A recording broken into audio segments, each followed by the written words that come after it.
ত্বককে ভালো রাখার জন্য, এমনকি হজম শক্তি বাড়ানোর জন্য, সর্দি কাশি দূর করার জন্য, রক্তচাপ নিয়ন্ত্রণ করার জন্য, শরীর ঠান্ডা রাখা, ওজন কমানো, পেটের পক্ষে ভালো, ডায়াবেটিস বিরোধী, বার্ধক্য রোধ করা, অনেক কিছু উপকারে লাগে। তা চলো সেই ড্রিঙ্কসটা কি তোমাদের সাথে আজকে শেয়ার করে নিচ্ছি। তা এখানে আমার হাজব্যান্ড রান্নাঘরে অনেকক্ষণ ধরে কাজ করছে।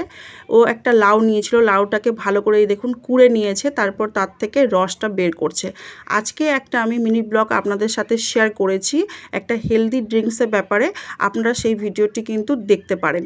তা দেখুন এখানে আমি পুদিনা পাতা নিয়েছি। এই পুদিনা পাতার কিন্তু অনেক উপকারিতা আছে, যেমন হজম করে, এমনকি হচ্ছে রক্তচাপ নিয়ন্ত্রণ করে, হার্টকে ভালো রাখে। পুদিনা পাতা এত উপকারিতা আছে। এই জুসটা আমরা সকালবেলা খালি পেটে খাই। আমার হাজব্যান্ড এটা হচ্ছে চালু করে। আমার হাজব্যান্ডের থাইরয়েড ধরা পড়েছিল, তারপর থেকে ও বাড়িতেই নিজেকে ট্রিটমেন্ট করেছে, এমনকি তার থেকে 14 কেজি ওজনও কমিয়েছে।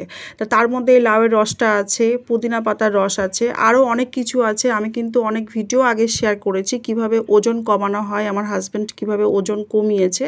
তা যেহেতু ওর থাইরয়েড হয়েছিল, ওকে আর আলাদাভাবে ওষুধ খেতে হয়নি। আর এইরকমভাবে বাড়িতে অনেক কিছু করে ওর কিন্তু ওজনটা অনেকটা কমে গিয়েছে। তা দেখুন এখন পুদিনা পাতাটাকে পেস্ট করে নেওয়া হয়েছে, সেটার রস হচ্ছে দেয়া হচ্ছে লাউয়ের রসের মধ্যে মিশিয়ে দেয়া হচ্ছে। আর এটাই হচ্ছে আমাদের একটা হেলদি ড্রিঙ্কস, যেটা কিন্তু খেলে শরীরে অনেক উপকারিতা আসে। তা দেখুন এই যে দুটো গ্লাসে নিয়ে নেওয়া হচ্ছে, একটা আমার গ্লাসে আর একটা আমার হাজব্যান্ডে। তা আমার হাজব্যান্ড খুব কষ্ট করে এটা কিন্তু বানায়, আমি কোনো দিনই বানাই না, ওই সকালবেলা বানাই, সপ্তাহে 2 থেকে 3 দিন। তা এই যে খাওয়া দাওয়া স্টার্ট হয়ে যাচ্ছে। আমার হাজব্যান্ড দেখতে পাচ্ছেন কতটা আগের থেকে রোগা হয়ে গিয়েছে, যথেষ্ট ভারী হয়ে গিয়েছিল, ভারী চেহারার হয়ে গিয়েছিল, 104 কেজি ওজন হয়ে গিয়েছিল, 14 কেজি মোটামুটি কমে গিয়েছে। আর আগের ভিডিও দেখলে বুঝতেই পারবেন কতটা ভারী হয়ে গিয়েছিল। তা আমাকে একটু দেয়া হয়েছে, আমি এখানে খাচ্ছি, খেতে কিন্তু বেশ দারুণ লাগে। তা আজকে এই ভিডিওটি যদি ভালো লেগে থাকে তাহলে আমার চ্যানেলটাকে সাবস্ক্রাইব করে দিয়ে আমার পাশে থাকবেন। আর সবাই ভালো থাকবেন। টাটা।